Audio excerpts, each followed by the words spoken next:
am the Highland Scribe, scribe to the stones, to the winds, to the bloodlines that walk unseen. Come closer, closer still. You see, the fire's warm. But this tale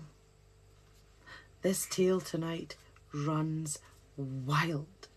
Now, the last we left Elspeth, she had just met another Wulver by the name of Fareth.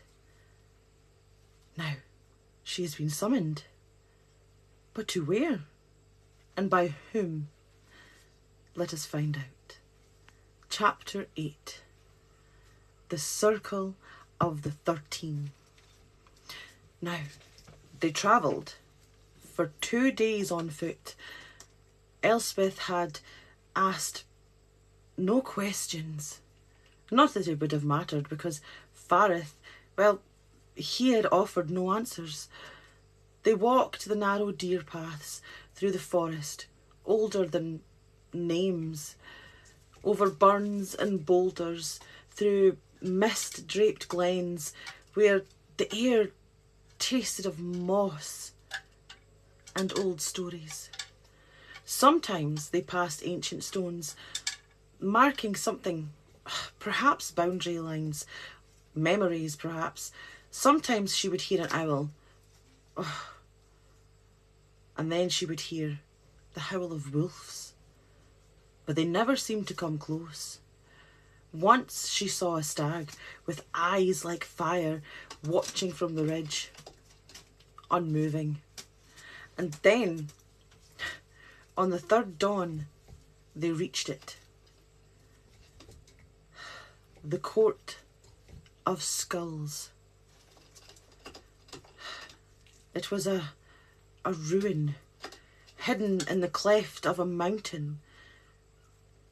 It had been swallowed by time and heather. The stone bones of a forgotten keep, half collapsed into the hillside, roof long gone, but its foundations, well, its foundations were intact.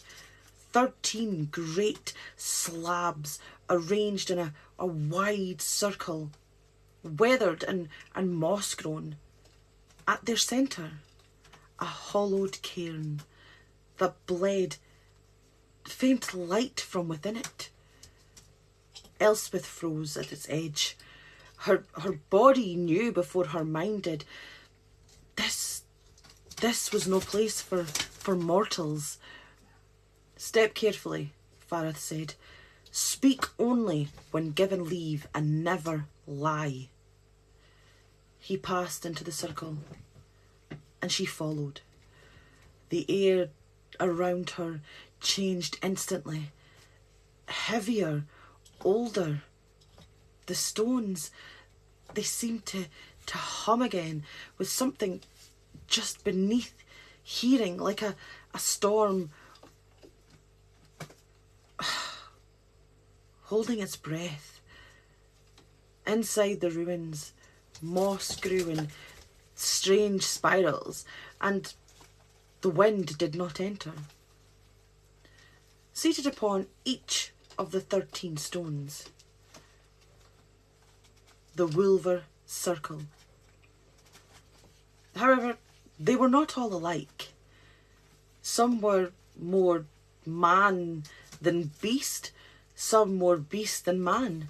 Their heads were all wolf-like, silver, ash, umber frost grey, but their eyes were terrible, ancient, alive with memory and judgment.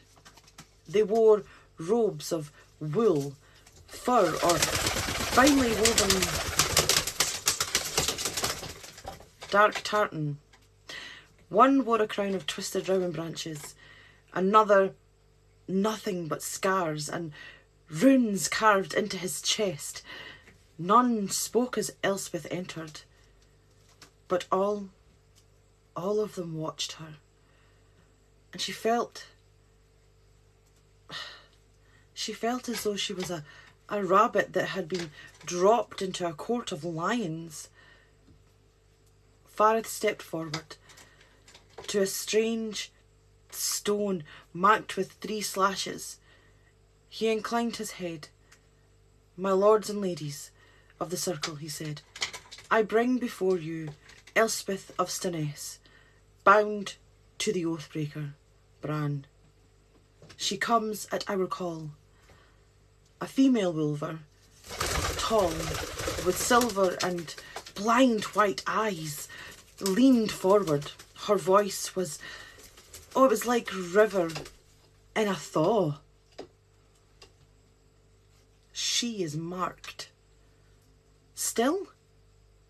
Yes, Fareth said. Another spoke.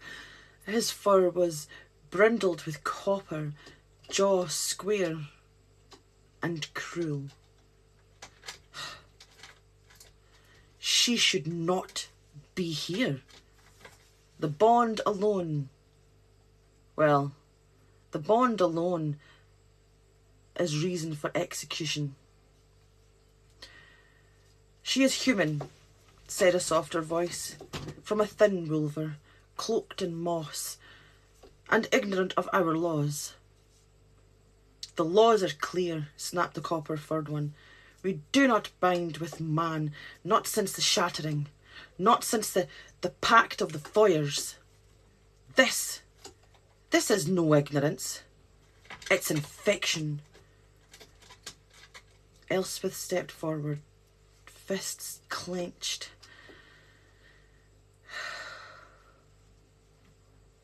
I didn't choose to be here. I didn't ask for it. But I won't stand here and be spoken about like I'm some sort of curse. The Wulvers all stirred. One growled, one laughed. Fareth didn't stop her. She went on. Bran saved me. He saved your laws. Mulgrim was the one who... Mulgrim, rumbled the one with the scarred chest, was your doing. His coming was the price of the broken bond. And well, poor Bran had to pay for it.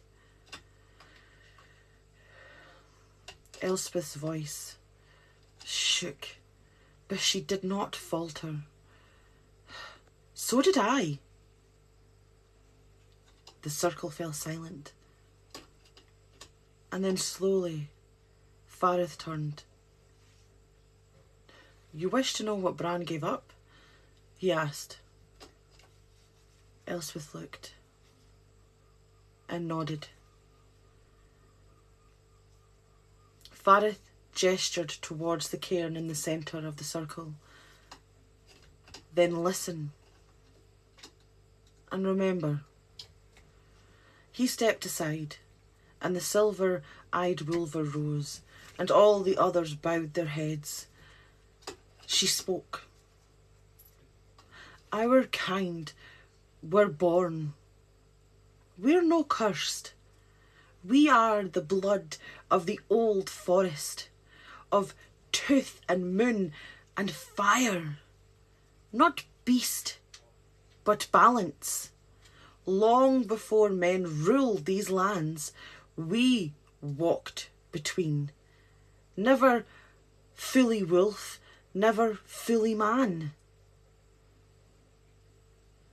Elspeth listened, her breath caught in her throat. Love, the silver-eyed one said, is for them, for flesh and fading, but bonding is not love. Bonding is eternity. It twists the thread of fate. Once bound to a human, a Wulver cannot undo it. The soul scars and the world recoils. And if two are bound? Elspeth asked. What happens? The Wulvers did not answer. Eventually, Fareth did. "It tears the veil," he said. "And from the tear comes chaos. Mogram was only the first." Elspeth stared at him, her heart thundering. You mean there could be more?" A Wulver with frost grey fur nodded once. "The gate is now thin. The oath that held it closed. You unpicked its seams." "But I didn't." "It doesn't matter what you meant," roared the copper-furred Wulver, rising to his full height. "It happened, and the cost must be weighed." A growl rippled through the circle. Old arguments then began stirring, voices overlapping. One called for exile, one for mercy, another for ancient punishments.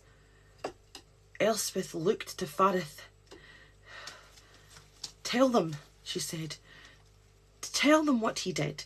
That brat—" "I cannot tell them what they will not hear," Fareth said. "You must."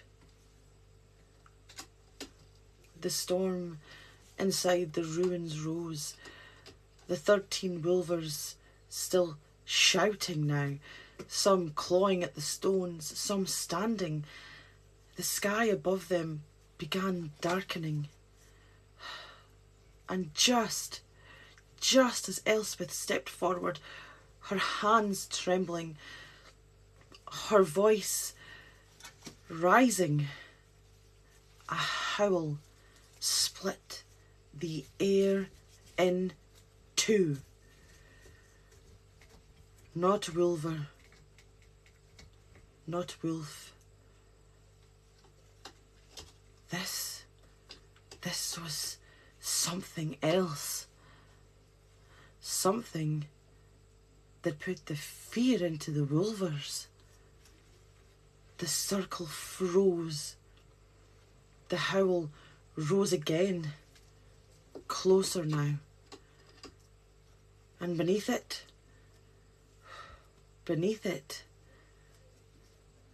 the sound of hoofs. Iron, heavy, shod hoofs. The frost-eyed Wulver's ears began twitching nervously. His voice was now a whisper. The White One rides. Fareth turned sharply. This is not possible. But Elspeth was now pale as milk herself, whispered what no one else dared. Then the veil is already torn.